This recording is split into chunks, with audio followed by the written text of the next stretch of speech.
Hey, everybody, welcome to Jets Chaos, where we have, what do we have? Oh, yeah, Jets, Giants preview coming right after this. Let's go! We need JJ! We want JJ! We want JJ! We want JJ! Let's go!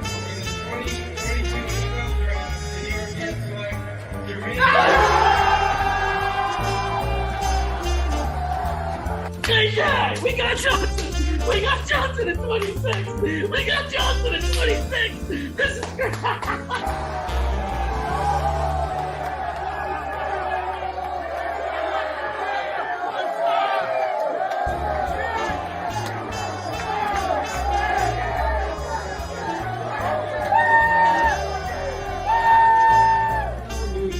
It is Matt, it is Richie. We are hanging out with the Jets Lounge guys.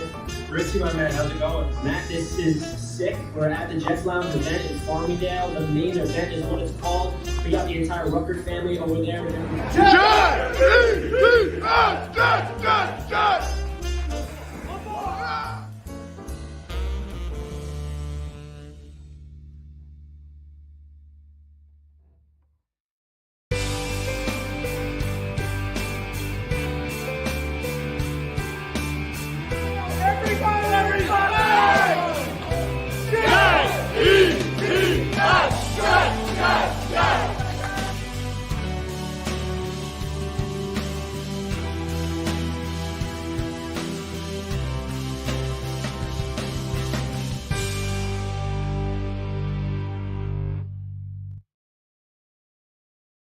All right, so you have been waiting all season for this. I know you have because I have.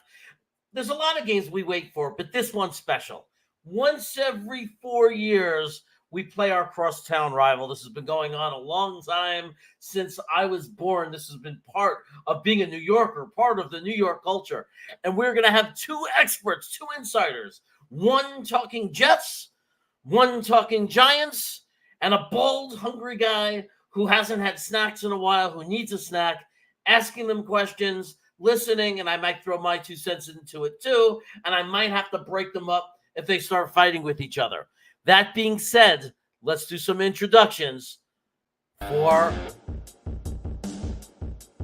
our, I'm going to say, warriors battling it out. They're not really going to hurt each other, everyone, but, you know, they might go at it a little bit. First, representing the home team. Yes, they are the home team. They play in blue. They have won 4 Super Bowls. And I remember every single one of them. I do. I grew up in New York. I watched them. I'm a football fan. This guy is a content provider for the New York Giants. He is coming across enemy lines. He's not afraid. As a matter of fact, he's the greatest Giants content provider in the world.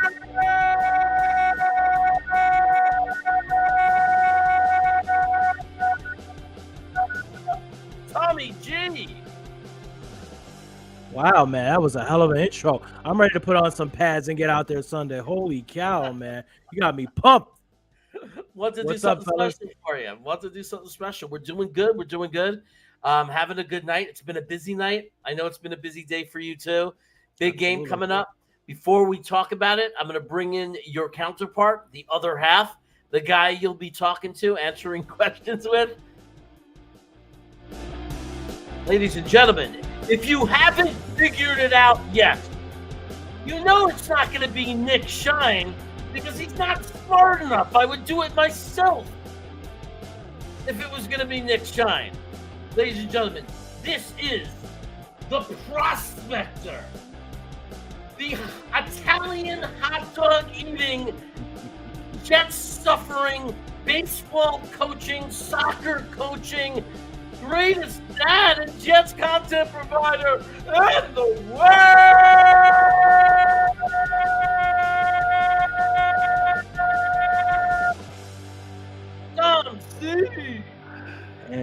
Chaos, Tommy, what's happening, guys? How are you What's up? today? What up? I'm good, man. I'm good. Can't complain, man.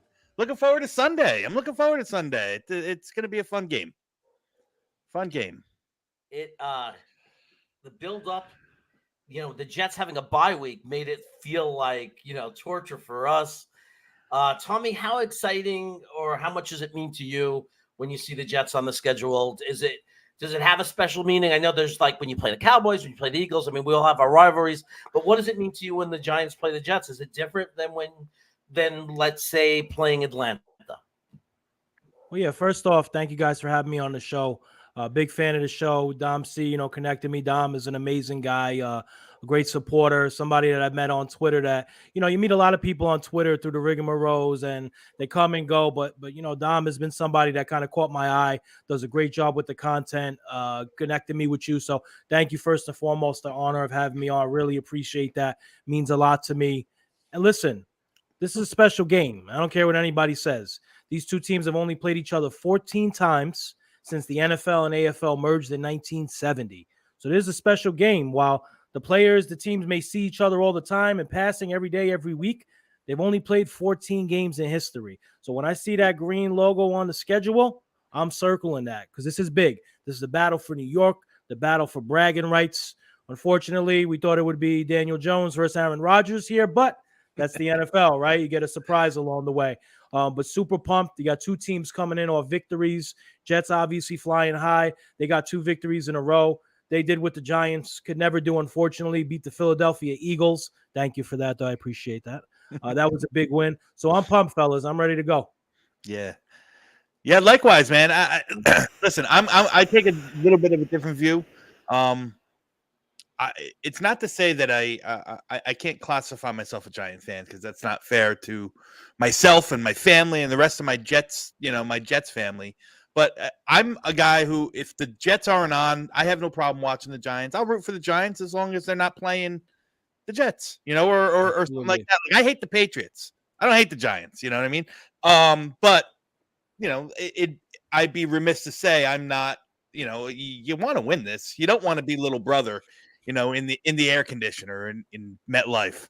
So listen, I don't know what you said 12 times. I don't know what the overall record is. My guess is it's probably leans more towards 8 to 6. 8 to 6 Giants. Yeah, that's what I. No big deal. It's close. It's close. Close enough. But listen, this especially this year for me. I think this is really interesting because I think the Jets and the Giants not only match up well, but they're kind of like mirror images of one another if you think about it. Okay, first, we're both dealing with a backup quarterback. We're both dealing with injuries all along the offensive line. The offensive line's been a little bit of an issue. We both got big dog, workhorse running backs that really are the engine to our offenses right now. Defense, we both got really good, young, athletic, stars in the making on the outside, on the boundaries. You guys with Deontay Banks and us with Sauce Gardner. Yep. You got your flash and we get at the quarterback, both of them. You know what I mean? There's holes in, little holes here and there on both sides. But like I said, outside of scheme, these teams are kind of mirror images of one another right here, right now, as we stand in week 7 of the season, week 8 of the season, excuse me. So I think it's an interesting matchup. You know what I mean? We both have had good defenses that have really been carrying ourselves and carrying our teams, and offenses that have, sputtered. That's the truth. And I don't say that disrespectfully to you, Tommy, or the Giants, but I don't think I'm saying anything out of line. The Giants, as well as the Jets offense, have sputtered, so far. So I'm gonna start by saying I get excited. I'm excited for this game. It's only recently in my life, in my adult life, it's not even been that long that I know who I'm rooting for. Because let me explain, and I've said this before. When I grew up in a football house with my dad. My dad loved football. He was a different kind of guy, though. He wasn't the kind of guy who had to be the one team. He was like kind of just Sunday watch football with his family. And it was the Jets and the Giants every week. And we loved and we watched both teams. And my dad just appreciated the athleticism. Like, he never got mad or too emotional. He was just into. He loved watching football. And I sat with him, and I loved both teams. So in the 80s, when I was a teenager, early 80s, when I became a big fan throughout the 80s, I had two teams, and I loved them. And That's when the awesome. Giants won that Super Bowl with LT, Phil Simms, I mean, those were my guys too. I love those guys. And I love the Jets. It was kind of, and they rarely played each other, so it was a great thing. And then they started playing each other, and I was really conflicted. But it usually wouldn't mean anything. Like one of them wasn't good. It was never when they never played each other when I had to worry about it. Then as I got older after college, I forgot exactly what year it was, but it was a game that meant something to both teams. And the game played, and I realized that I wanted the Jets to win. And I think part of it, to be honest, and this might be crazy, is because the Giants got me two rings that I was thrilled about, like the 86 and the 91. I was going nuts. And I had fulfilled that part of me. It was full. The Giants gave me everything I could ask for them. But the Jets kept breaking my heart, breaking my heart, breaking my heart. And then Green Bean says it all the time. Sometimes through pain and trauma comes love, Yeah. And just when I got Absolutely. older, they played each other. The divide got bigger. It was very clear that the Jets, like, I want it for the Jets a lot more. You're frozen, Jeremy, by the way. Can you hear me at least? We can hear you. Yeah, we can. Okay. Hear At you least for he sure. froze in a smile, man. That's a good way to That's freeze. right. Listen, I've seen some bad freezes doing podcasts. That's not a bad freeze, Jeremy. You're looking good, kid. Yeah, we can hear you. We can hear you fine though.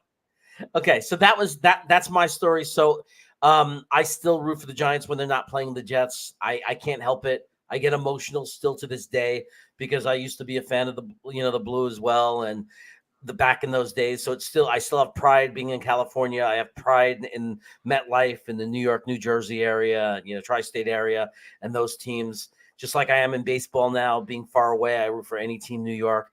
So the truth is, it's an exciting game for me. It's clearly, obviously, I'm a Jets fan. Obviously, I clearly want the Jets deeply and passionately. But it's an exciting thing to. It's always been exciting for me and always been special when they play each other. Yeah, for sure. I love it. That's awesome. Awesome For sure, story. dude. So, did we lose you, Jer? Yeah, I'm gonna probably have to sign back in. So Oh, gotcha. you guys keep it going. Hey, all right. So Oh, why don't we do this? Tommy, you're the guest. Why don't you take take the Giants defense against the Jets offense right now, and give me three things or three players or three situations that you think are advantageous for you, and I'll counter back with our offense versus your defense, and we'll flip it on the low like that. Yeah, sounds good. So first and foremost, a lot has changed with this Giants team the last couple of weeks. This is not the same Giants team from 2 weeks ago. Uh-huh. Starts with that defense. Yeah. Back the last 3 games. Give me 1 second. Megan. Sorry, TV's a little bit loud. Going back the last 3 games, 7 sacks, 6 turnovers forced, 100-yard pick six, 13 punts forced. But when people look at it, what happened right to the defense? It was the offense. The Giants' offense was literally dragging the defense down with them. Literally, every time the offense hit the field, 90 seconds, defense is back on the field. Yeah. But when you look at this Giants defense, it's the pressure. Wink Martindale knows how to dial up pressure. I was looking at some of Zach Wilson's stats, and I see that he's slightly better against the blitz, which is interesting. But I think that's something that's going to tilt in the Giants' favor. You got Dexter Lawrence, who was playing possessed last week, sack and a half, 7 pressures. Can that Jets interior offensive line, especially if Tipman is still out, can they hold Dexter Lawrence? Can they contain him? You got Kayvon Thibodeau. He's got 5.5 sacks on the year. He's already eclipsed his rookie totals for the entire season. I think he's going to be a tough one for that Jets O-line. And, when you think about it, defensively, this is a young Giants team. You got their cornerback one is Deonte Banks, a rookie, 22 years old. He's a strong cornerback one. He may not have the best grades. He's given up some catches, but when it comes to expected yards over catches, he's one of the top cornerbacks right now. I think that's going to be a strong one. And then the biggest key for this Giants defense against the Jets offense is they got to hold Breece Hall in check. Mhm. Like, I don't know what's going on with Breece Hall. I was looking at some of his numbers. Seems like he's hit or miss, but he's got a 6.5 yards per carry average. And in a game where I think it's going to be low scoring, I don't know if you agree, Dom. I think it's going to be more of a low scoring affair, maybe 17-14. Giants cannot allow Breece Hall to break one out. Giants still cannot stop the run. Going back to the beginning of last season, this Giants team has given over 5 yards per carry up on the ground. And Breece Hall could break one like that. And that one long run he breaks could be a deciding factor in the game. So the Giants have to contain Hall, have to contain that running game of the Jets. Jets are averaging, I think I've seen it was like they're third in the NFL yards per carry on the ground. They don't have a lot of yards, but their yards per carry is up there. So the Giants cannot let Breece Hall run wild, not let him break off a 50, 60-yard touchdown, which he's capable of. And in a one-score, low-scoring game, that could be it, Dom. That could literally be it. That's my number one fear for this Giants defense. Yeah, and it's funny because when I'm thinking about the Giants offense, I mean the Jets offense versus Giants defense, one of the key things I have here is obviously we have to establish you got to establish the run because if you try to sit back and drop back and pressure, Wink Martindale is going to, Wink Martindale's a very, very good, very experienced, very underrated defensive coordinator. And obviously, like I said, the Jets and the Giants, from top to bottom on the roster are very similar in where their strengths and whatnot. For your Dexter Lawrence, we got Quentin Williams. For your Deontay Banks, we got Sauce Gardner. Now, for your offensive weapon in Darren Waller, we have our offensive weapon in Garrett Wilson. Again, not perfect matches, but you get the gist of what I'm saying. The thing that differentiates them is how they play, right? The Jets defense blitzes the least amount of any team in the NFL. Opposite for the Giants. The Giants are going to bring pressure. And what I like about Wink, what I respect about Wink is that you don't know where it's coming from. He'll line up and your A gaps will be mugged by the linebackers and he'll have the slot corner, pressed up on the outside. And then you don't know if it's coming up the middle. You don't know if it's coming from the outside. You don't know if Jason Pinnock's coming from the safety, on a lightning blitz or whatnot. You don't know if they're playing cover zero, so on and so forth. So for the Jets, I think what we have to do offensively, first and foremost, is, and it's always advantageous, you got to play against a light box. You gotta keep the Giants defense honest enough not to put 8 men up front, right? And like I said, they're gonna try to confuse Zach Wilson. I would try to confuse Zach Wilson for sure. It's confuse him on where the pressure's coming from, so he doesn't know where the hot route's coming. So he checks into something advantageous for the defense. That's what I would do if I was defense coordinator. But to keep the Giants honest and keep that box kind of light, you're going to have to throw the ball. So you're going to have to throw when they're expecting run, and we're going to have to run when you're expecting throw. So the first key I have for our offense is get Breece going. Now, you were spot on with your assessment of Breece Hall. Remember, he's coming from an ACL. Wasn't fully healthy probably just until now. So he's been hit or miss this season, right, Dom? Well, he's been on a pitch count. They've been limiting his reps because, like I said, he hasn't even been. It's a full year now. He just hit the year mark from that ACL injury. So, listen, first run of the season in Buffalo went for 24 yards. He would have had another 80-something yard touchdown if he had the legs out from under him. That, ran for over 100 yards there. Has busted, big run after big run. So it has been hit or miss in the sense of when you're looking at numbers. All right. Now, where it's been miss, the Dallas game, the New England game. I'm not going to necessarily say it was Breece had a bad game, but I think the offense just completely couldn't get off the ground. He had no other support. You're facing 8-9 man boxes all the time. You're not going to find running holes. So Zach is important for getting Breece off. You give Breece a crease, he's going to find it, and he's going to break it. And that's the reality is that, there's a chance that there's going to be a 20-yard run at some point popped off by Breece Hall. Doesn't matter if the Giants or the 86 Bears. He's that dude. That can happen. But the bigger holes are going to come after Zach keeps the defense a little honest and by making sure he gets vertical with the ball. I think he's second in the league, Zach, if I'm not mistaken, in passes between 10 and 15 yards. That's his comfort zone. right? He's not gonna hit you deep all the time, although he's got the arm strength to do it. But a lot of simple, a lot of mesh concept, everything going, horizontal, a lot of outs and so on and so forth, where in that 10 to 15 breed which are quick. That's been the difference with Zach Wilson this year is everything is 3 steps, first read, hit it, and get the ball out of your hand. Because left to his own device or when he holds the ball too much, bad things happen, especially when you have a team that's going to bring pressure from all different angles like the Giants. So I think you get Brees going, you're going to have to, the Giants are going to have to stay honest. And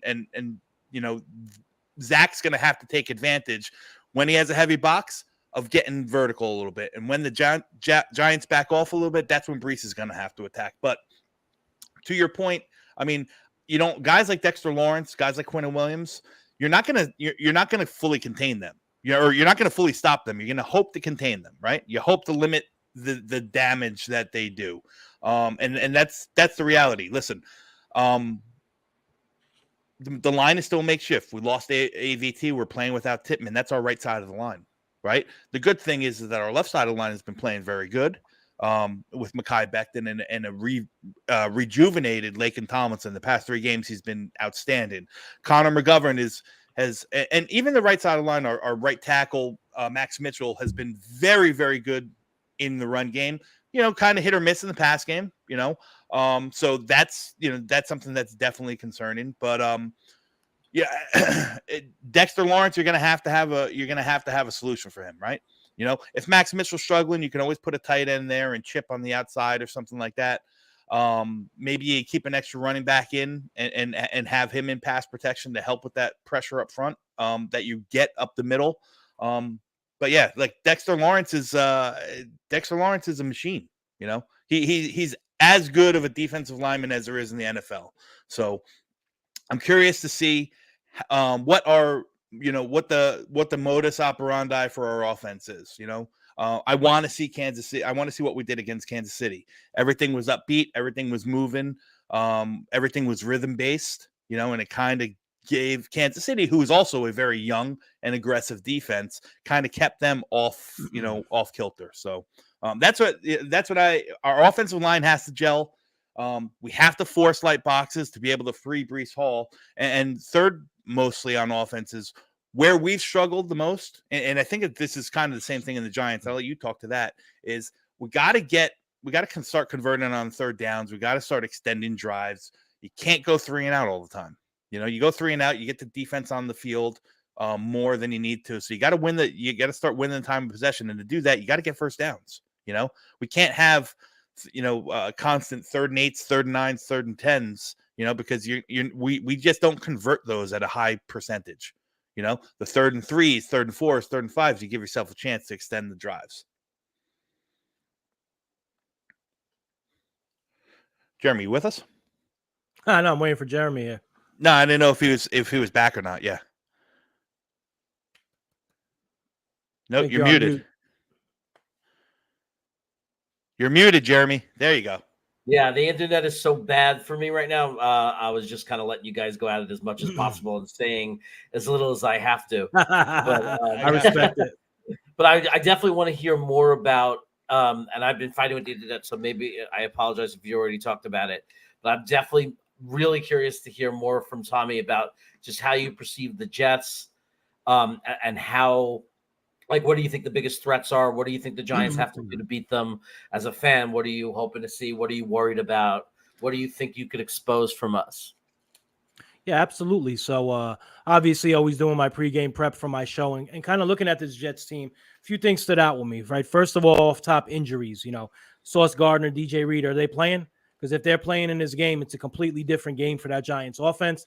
If they're not playing, I think that tilts a little more towards the Giants passing game, which up until the last 2 weeks has been anemic. So on the other end of that for the Giants, you might still not have Andrew Thomas, definitely not going to have Daniel Jones, probably not going to have your rookie starting center, John Michael Schmitz. So breaking it down at first, I'm looking at the Jets and saying, hey, do they have these 2 stud cornerbacks out there, right? Because when you look at some of the matchups what the Jets bring, they got a great defense, unusual defense, right? Because they don't blitz a lot.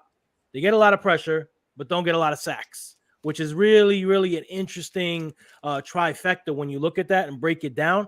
But regardless, this is a scary defense for the Giants because Tyrod has played the last 2 weeks. Giants fans are happy. He's moving the ball a little bit better. The number one thing he's doing that Daniel Jones didn't do is when that makeshift line fails and the pressure's on there, Tyrod still keeps his eyes and his arm downfield. With Daniel Jones, the problem this season was soon as that pressure hit, his line of vision downfield drops to 5-10 yards. So Tyrod has done a much better job. But now you're facing a Jets defense that, you got a stud in Quinnen Williams, right? You got a stud in Sauce Gardner if he plays. To me, this is this is better than the Buffalo defense the Giants played 2 weeks ago. Much better than the Washington defense the Giants played last week. This is going to be a real test. And also in the running game. Can the Giants get anything going in the running game? Giants averaging 3.7 yards per carry on the ground. Not good. So when I'm looking at this, I'm worried about the Jets corners playing. I'm worried about their overall defense. I'm worried about, when you look at the Jets kind of from a grand scope, can they get home? Can they get to Tyrod Taylor? Not blitzing a lot, but getting pressure. Can they get those sacks? I think the Jets have 13 sacks on the season, which is like 25th, 26th in the NFL. Giants need that to continue to win Sunday. You can't have Tyrod getting sacked because this is a makeshift offensive line for the Giants. This is the 8th game of the season we're going into. The Giants have had 8 different offensive line rotations this season. Every game has been a different offensive line for the Giants. So you're missing that continuity. You're missing that communication piece, the gelling factor. So that worries me. If the Jets defense hits home and Quinnen Williams can get in there, Jermaine Johnson can get in there, cause some havoc, does this Giants offense become one-dimensional again? Do they over-rely on Barkley and he's running into, Dom's point, 8-9 man boxes running into a wall? That worries me about the Jets defense Sunday. Yeah. So, to the point about the sacks, you're right. They haven't, I think it's 13, 14 sacks, whatever the number is. But the pressure rate that they are putting on is, it's ridiculous. It's ridiculous. And the craziest thing, like I said, and again, this is just schematically different, stylistic views on the defense. They do it with 4. They do it with their front 4, and their defense says, all right, listen, we can get home. We can pressure. We can apply the pressure that we need with front 4. That gives us our opportunity to put 7 back there, and you're not going to find any holes, right? The teams that have done the best against the Jets defense is built around getting pressure with that front 4 and not and limiting the big chunk plays, so those deep seams, those deep goes, sure. Can somebody get beat? Absolutely. I mean, it's the NFL and they're humans, there's guys that can lose a rep and get beat, but for the most part, the Jets do everything about keeping everything in front of them. Right. So they're going to, teams can dink and dunk against the Jets, and they've done that, and to a fault almost sometimes the Jets are too much bend and don't break. You know what I mean? They'll bend all the way down the field, and then they're second in the NFL in red zone efficiency on defense. They barely let teams score. So I think stopping Saquon or figuring out a plan for Saquon is going to be it's going to be vital for this. My biggest question for the Jets defense is how they match up or who matches up against Darren Waller. Because again, this is said without any out of my mouth. This is said without any disrespect. This is not said with any disrespect. I should say that is that, if we get Sauce and Reed back, I'm fine. Whoever's on the outside, I'm fine. I'm comfortable that they're going to be okay. The Jets have been playing a little bit more man this year than they have in the past, which is fine. They got the dogs to do it. In the past, we faced some big tight ends, right? Last year, Mark Andrews, they matched Sauce on him one-on-one. This year, in who did we have so far? We had Buffalo. We haven't seen any. Actually, Kelsey. And what they did with Kelsey is they moved a lot of stuff. They kind of bracketed around Kelsey. They played their zone, but they played him high-low, right? So they had a linebacker playing. They had a linebacker with a cornerback or a safety shaded to help, right? They did a lot of big nickels. So they had the third safety on the field. Adrian Amos comes on the field. Now, Adrian Amos is fine, but he might not be shifty enough to hang with Darren Waller. And if you put a cornerback on Darren Waller's just going to outmuscle you. So that's an interesting matchup, and one that's concerning for sure is how you match up against Darren Waller, because to me, outside of Saquon Barkley, he's the biggest threat. He's the biggest threat. You got guys on the team that are, your wide receiver core.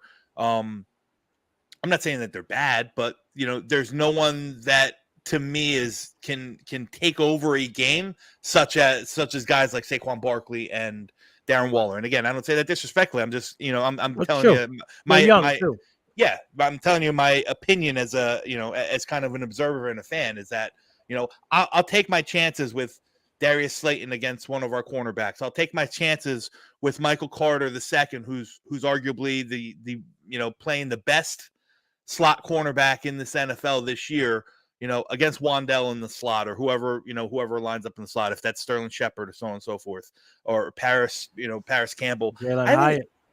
Jalen Hyatt. Yeah. You know what? Listen, I'll take my chances. With that. Jalen Hyatt. I'm gonna give you my 2 cents about Jalen Hyatt. I think that the kid has a chance to be a very good player. And Tommy, I do a lot. My whole niche is like NFL draft and draft prospects. I'm in scout school. I do all that stuff.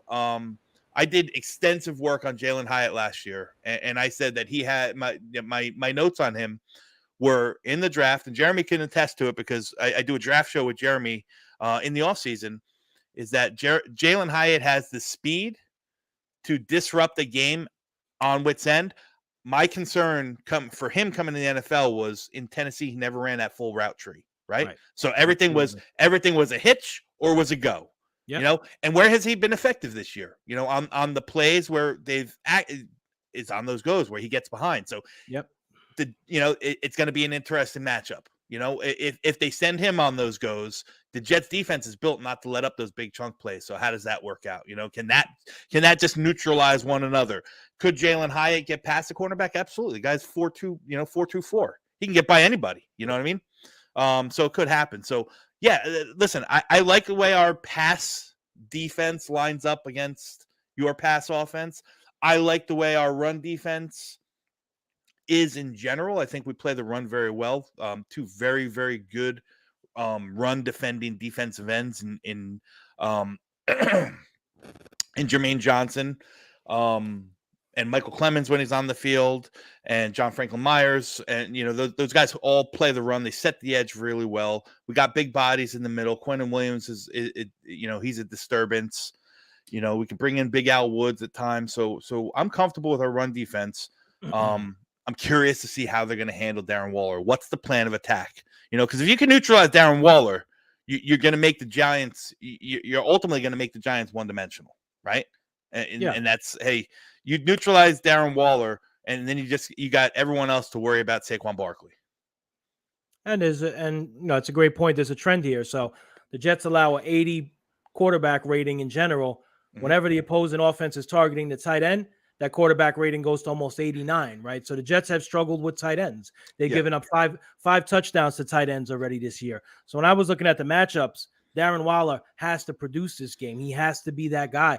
Because listen, to your point, I didn't take that as an insult at all. Jalen Hyatt, unproven. Wandell Robinson, unproven, right? Darius Slayton, he's been proven to be a solid receiver. He's not going to be a game breaker. He's not a guy that's going to go out there and get 10 catches, 120 yards, right? It's just not going to happen. But when you have Darren Waller, he's coming off the best game of his career as a Giant, 8 targets, 7 catches, 98 yards, a touchdown. He has to come through for that Giants offense. He has to open things up for the Giants running game. He needs to be able to get vertical, get to that second level, pull those linebackers further away from the line of scrimmage. If Darren Waller doesn't have an impact this game, and you look back after the game and he has, 3 catches for 28 yards, no touchdowns, it's probably going to be a Giants loss, because right now you got a backup quarterback in Taylor who has played well, but he's played well for a backup. The Giants have still scored 14 points and 9 points respectively on offense. Thing is, you got a lot of Jones haters within the Giants fan base that are ready to anoint Tyrod Taylor as the starter just because he's had a few more explosive pass plays, which he has. But, at the end of the day, he's still a backup quarterback. You got a makeshift offensive line. You got a bunch of young receivers, talented, like I said, Hyatt, Wandale, Slayton. They're talented receivers, but you got Waller for games like this. You got Waller for game, against the good defense and the game where you're struggling up front. The offensive line is, let's be honest, this is probably the worst offensive line in football that the Giants put out there every Sunday. It's gotten marginally better. We signed Justin Pugh off his couch, and he's, recovering from his ACL. He's starting at left guard on Sunday. He's starting at left guard on Sunday night versus the Bills. Before his introduction's done, he's already kicked out to left tackle because the left tackle's injured, and that's just been the whole season, shuffling in and out, in and out, in and out. I still don't think Andrew Thomas plays, so you need to have a big Darren Waller game. That'll open things up for Barkley. He has struggled this year. He's been injured. He missed a bunch of games. The Giants' running game has struggled too. Like I mentioned earlier, they're ranked bottom 5 in yards per carry per game, so it has to be that two-prong. You use Waller to open up the running game, and you also want to vice versa. You want to pop a couple of runs so you get those linebackers peeking into the backfield so they don't get shallow on those crosses, and you hit Darren Waller for, 15, 20 yards. Giants have to win that matchup Sunday. Yeah.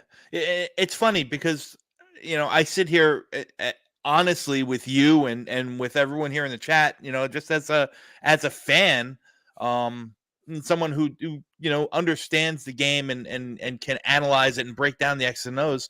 Like, I can't say with certainty that there's one advantageous thing for either side. I can't say that our offense is 10 times better than your defense. Sad, but true. Our defense is 10 times better than your offense, except one thing. I think we have the advantage on special teams.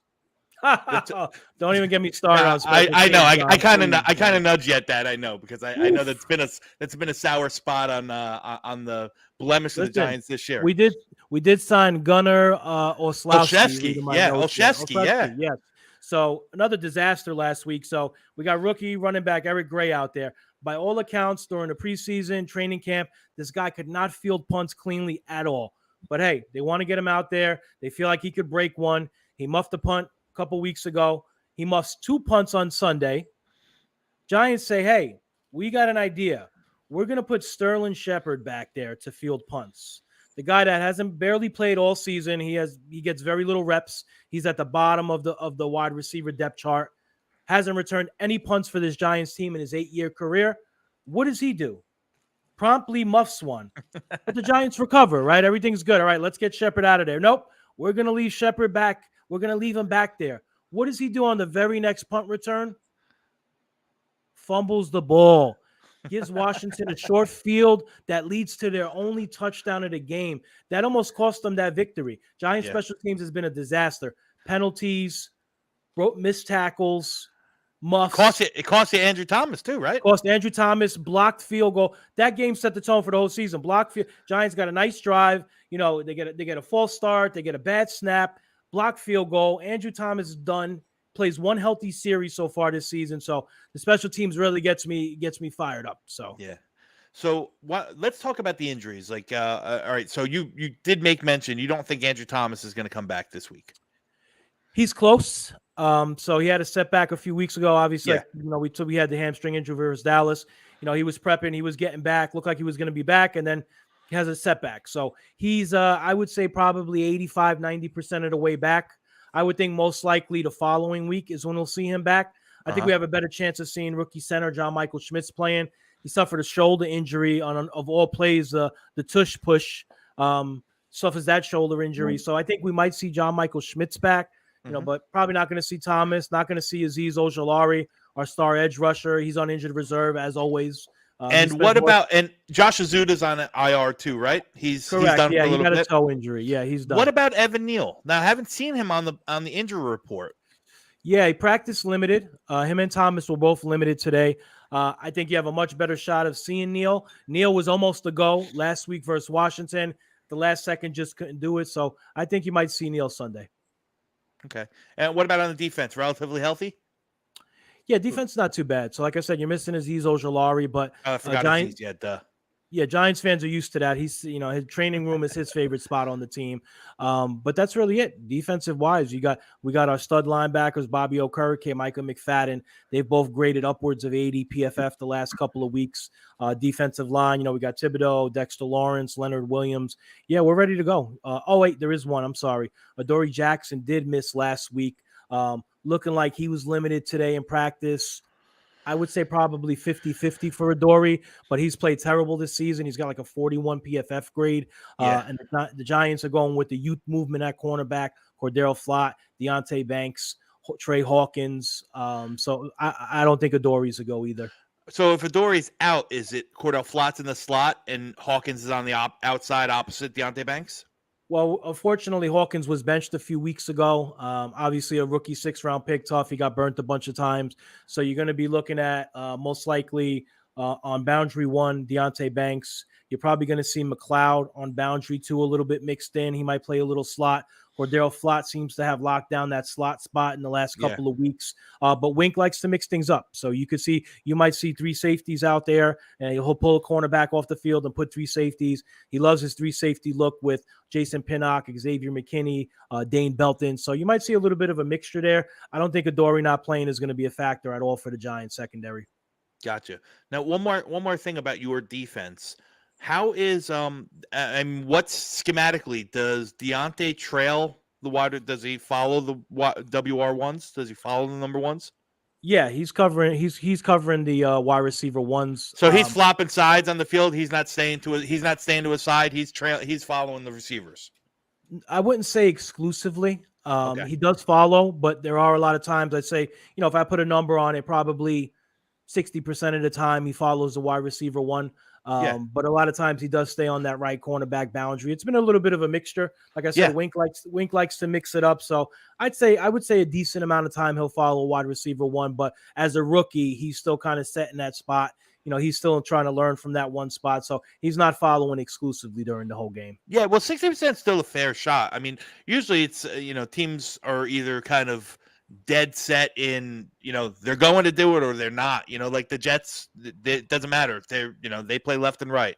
And then there's teams like, when like Miami's, well, now that Jalen Ramsey's kind of when Jalen Ramsey was on the Rams, he always followed the best wide receiver on the team, no matter left or right side. They flip like that. So 60% is still a fair shot. And 60% might be generous. I want to take that back a little. 60% might be a little bit generous now that I'm thinking back to Buffalo and the Miami game. Might be a little bit generous, but they're getting him there. They're trying to get him to that level. He's played well, in my opinion. PFF is not a fan of him. But listen, he's cornerback 1 as a rookie. You guys know cornerback is one of the hardest positions to learn coming in the NFL as a rookie. So to man that cornerback 1 spot has been awesome. We are a little disappointed in Hawkins because he did start the season, another rookie cornerback as a 6th-round pick, but unfortunately he didn't fare as well. So, you look at Flott, you look at Banks, you look at Nick McLeod out there. And like I said, the 3 safety combinations to try to, give some different looks to Zach, try to fool him. What do you guys think about Zach? That's my question for you. Like, where you at? I'm looking at some of his numbers. It's funny looking at some, you kind of hear, oh, he's playing better. He's playing more confident. But, I got to tell you, looking at some of these numbers and, it wasn't great.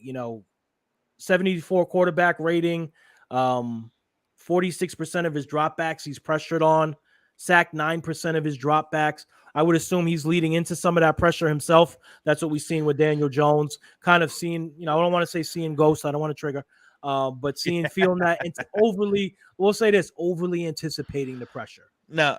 So I'll give you my take on Zach so far. Okay. Zach has played, like a backup quarterback. And that's Jets fans got to get the idea that he was number 2 overall out of our heads. That's a sunk cost at this point. Aaron Rodgers is the quarterback. He's the backup. He's done what a backup quarterback should, right? He's done enough. He hasn't done anything to lose you games. He's done enough to get by.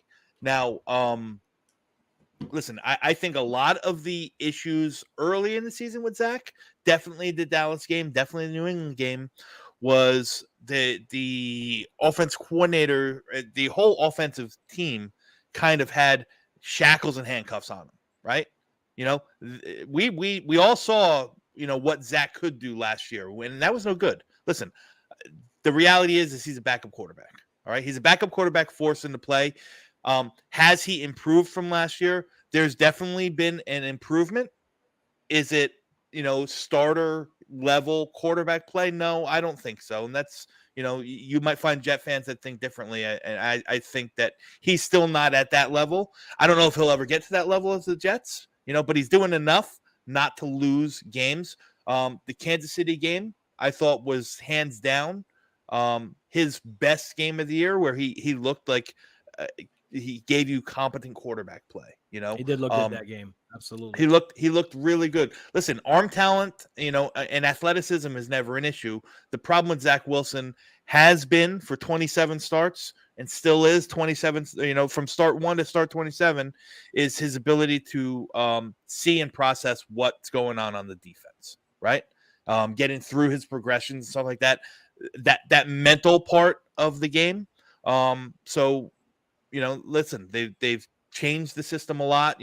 Yet you spent an entire offseason building an offense based around Aaron Rodgers, and 4 snaps in that goes to shit. And they like each other. Although Zach Wilson and Aaron Rodgers are very close off the field, they're not the same quarterback. You know what I mean? So now you kind of have to restart and put schemes and protections and stuff in that's going to benefit or kind of play off of Zach's strengths. Play off of Zach's strengths, exactly. So, he's been, at best a game manager. He's been at best a game manager. We've had major struggles in the red zone. Some of them are Zach's fault. Absolutely. Some of them are not Zach's fault. It seems that we get trigger shy or trigger happy at the most inopportune times, where first and goal from the 5-yard line, false start, bring you back 10 yards, then you get a sack, and then all of a sudden it's 2nd and 30 from the 33, and you're like, what the fuck just happened? You know what I mean? Like stuff like that. So we definitely need to improve the numbers or the efficiency in the red zone and stop taking so many field goals. We need to convert some of those field goals to touchdowns. But like I said, and I'm kind of mimicking off of head coach Robert Saleh, it's close. It's close. I think you're really, really close to turning some of those 3-point drives into 7-point drives, and everything is going to look different, because our defense, our team and our defense is really built the way we're built. We have a 9-man rotation on the front line that can get after you. There's dogs on that front line, and they're built to play with the lead, right? And we just haven't played with a lot of leads. We haven't had a chance to just pin your ears back and go get the quarterback. You know what I mean? So I'm curious to see if we can turn some of those 3-point, if we could turn some of those 3-point drives into 7-point drives, kind of build a lead and see what happens. Not, hopefully it happens this game, to much to your chagrin, Tommy, but at any game, you know what I mean? Like I'd love to see what happens when we're playing with a 7 and a 10 and a 14-point comfortable lead. When the quarterback's in a passing situation. Listen, absolutely. We did with Jalen Hurts. Now, do I personally think Jalen Hurts is the best quarterback? True NFL quarterback? I don't. I think he's a good quarterback. I think he's a phenomenal athlete. I think he's strong as an ox.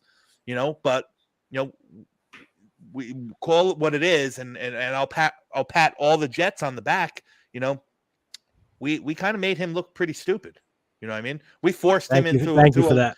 We forced him into a lot of bad mistakes. We forced Josh Allen into a lot of bad mistakes. Patrick Mahomes had his worst statistical game in 2 years against this Jets defense. So, they step up at the right times, and then we make Dak Prescott look like Joe Montana, so it's, you never know, Right. He had a completion percentage of 90%. Everything was 2 yards.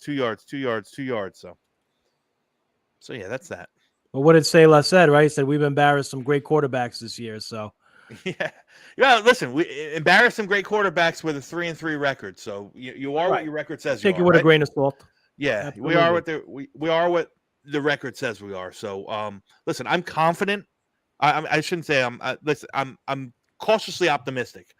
I never go into a game with a Zach Wilson led offense, but with brimming with absolute confidence. Like my fandom always has a little bit of optimism, but I'm never brimming with confidence. There's no game that I go into feeling uber comfortable saying, this is a no-brainer. Right. Listen, we're still struggling to score touchdowns in the red zone. Until we do that, then maybe I'll get a little bit more confidence. But I like the way this matches up for the Jets, this game.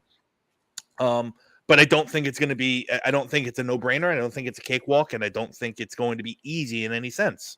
I think they're two teams at similar spots and similar levels, with dealing with this, with similar crap, whether it's injuries or chaos or things being ungelled, so on and so forth. So it's going to make for an interesting game. Like I said, I'm cautiously optimistic. And I'm not one for predictions, but if I had to predict, I think that the Jets come out on top. I think it's probably a low scoring game, a little bit on the ugly side. I think the team that turns the ball over the least is going to win this game. I think it's going to be the Jets, but if the Jets, if Zach reverts back to 10 for 25 for 112 yards and 3 interceptions, you're not going to win that game. Yeah, I'm with you. I got the Giants winning, but in a close one, 17-16. Can Zach figure out Wink Martindale's system? Can he make those quick decisions, right, under pressure? Can he make the right decisions?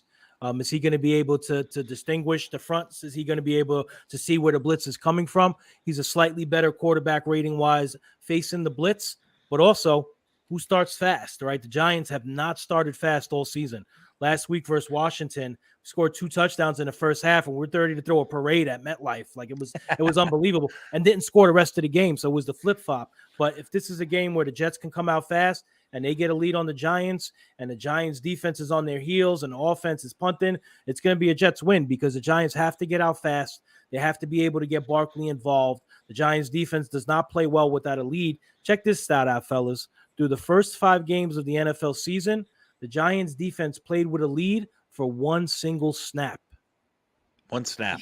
One single snap. And of course, they were ranked 30th in points per game given up, 30th in tackle inefficiency, right? Because why do you have bad tackles? Bad technique.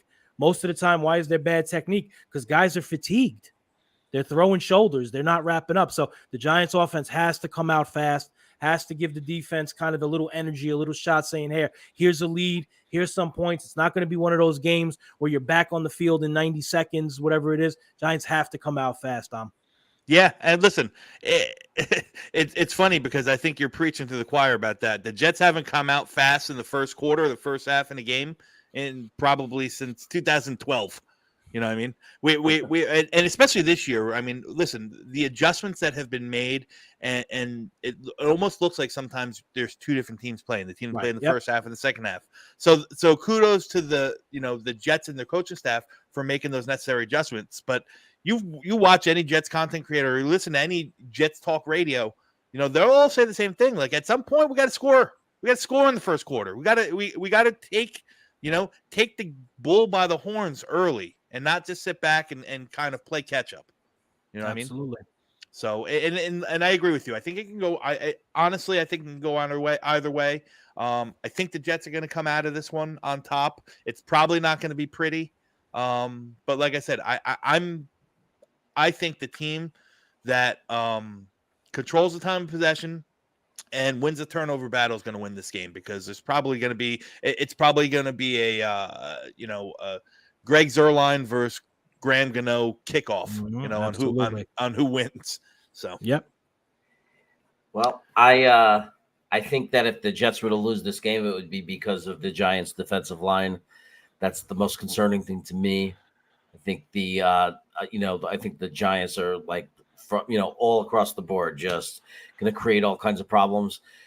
I do have a feeling that. We haven't talked a lot about it. The Jets have a very special running back. His name is Breece Hall, and he's very special. And I think that, again, it's weird because I don't want to say that I think it's going to be an easy win. But when I predict the score, it sounds like I'm saying that. But I know easily, I'm very aware that I could be very wrong. And that it might end up being a defensive ugly fest, and it might be the Jets that turn the ball over, and it might be the exact reverse of what I'm going to say. But I have this feeling that Breece Hall is going to break out with some big plays. I think the Jets are really focused on the red zone right now. And I'm kind of being a believer. Maybe I'm being a little bit of a homer that they're going to put up 20 points. And I also think that their defense is going to put up a touchdown. So I'm saying I honestly believe the Jets are going to get not a pretty dominating 27 points, kind of like an ugly 27 points because of a defensive play, a big 50-yard run from Breece Hall, kind of things like that. And they're going to scrounge and find a way to get that, and they're going to end up doing that. And I just think our defense hit a new gear in Philadelphia. And and I think that I kind of feel like there's a chance we're really going to shut the Giants down, like really shut them down.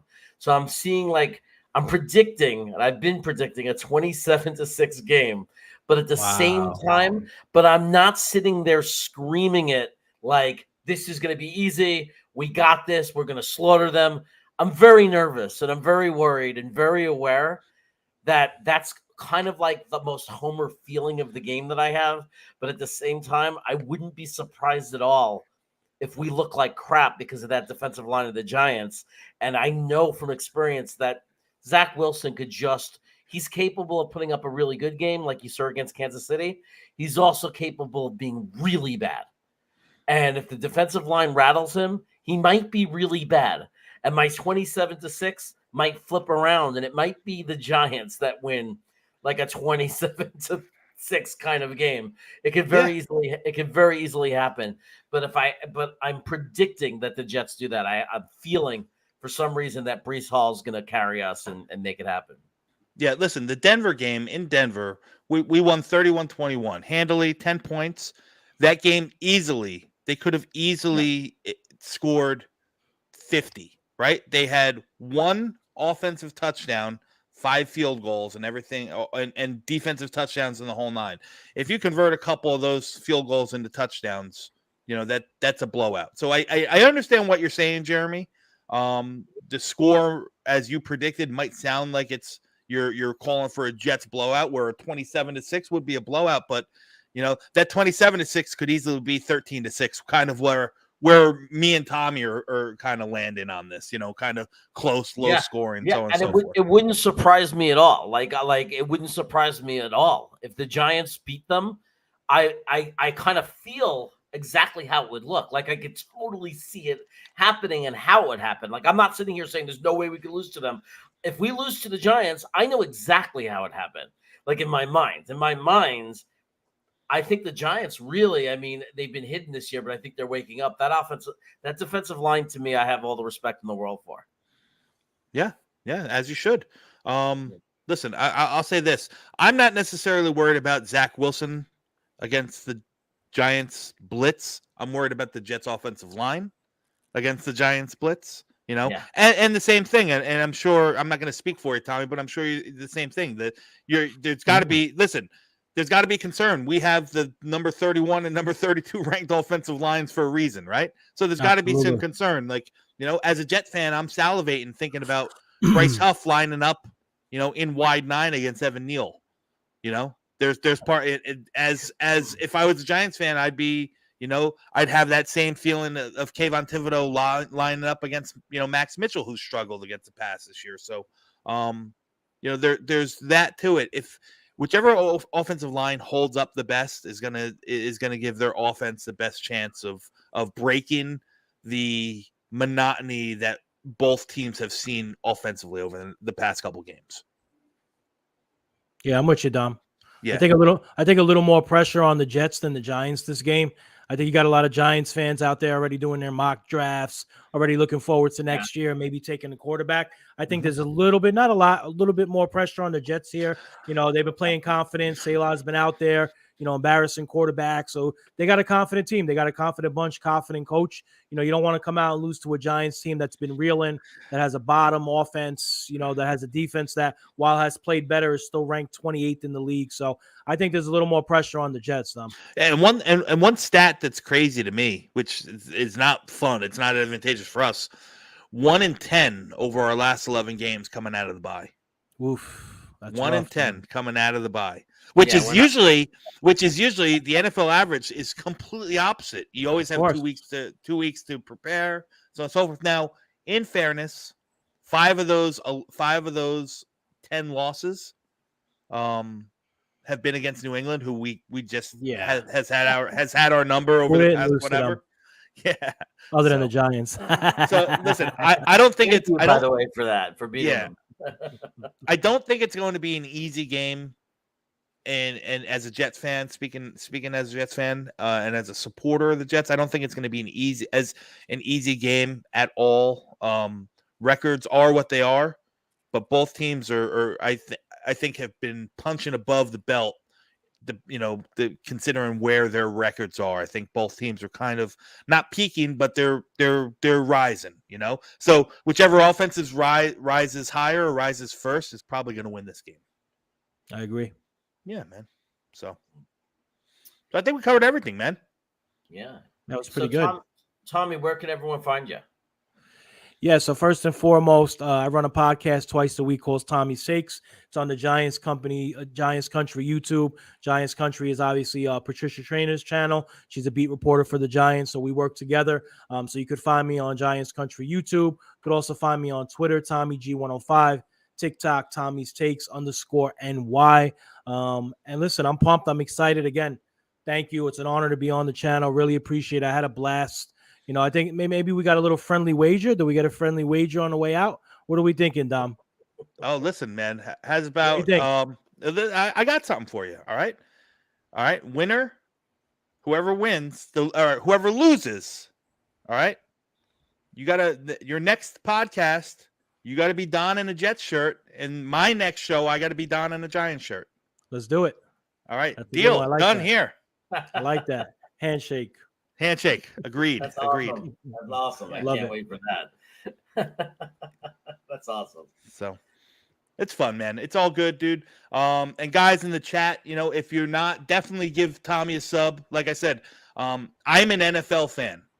Hands down, I'm a Jets supporter. I'm an NFL fan. I listen to tons of I subscribe and I follow and I listen to tons of podcasts from all over, and Tommy's stuff is always legit. And what I like about Tommy the best, and why I reached out to him directly, he doesn't blow. He doesn't. There's not that sense of homerism. All the sense. He keeps it real.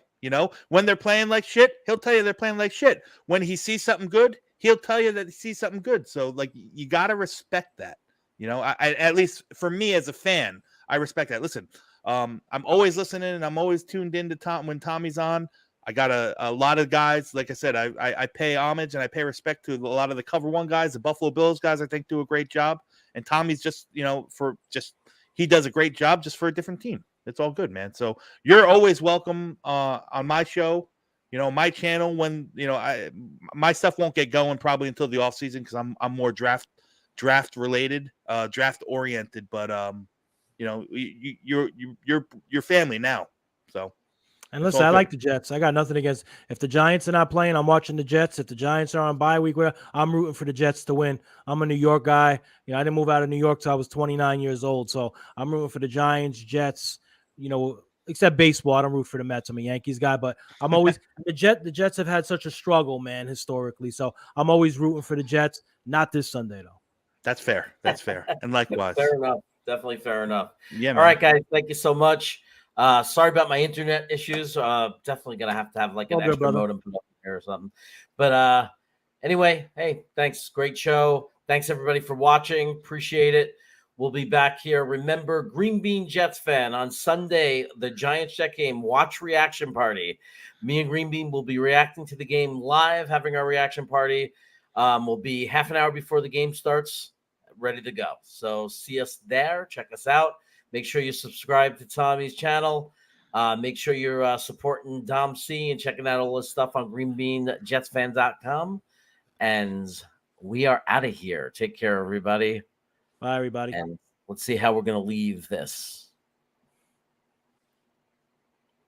See, even getting out of here is hard when you don't have internet.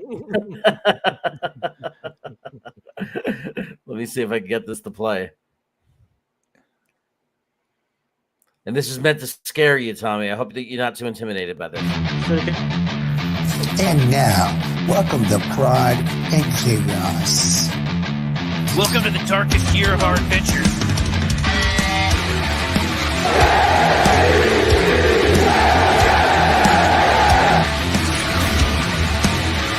Oh, yeah!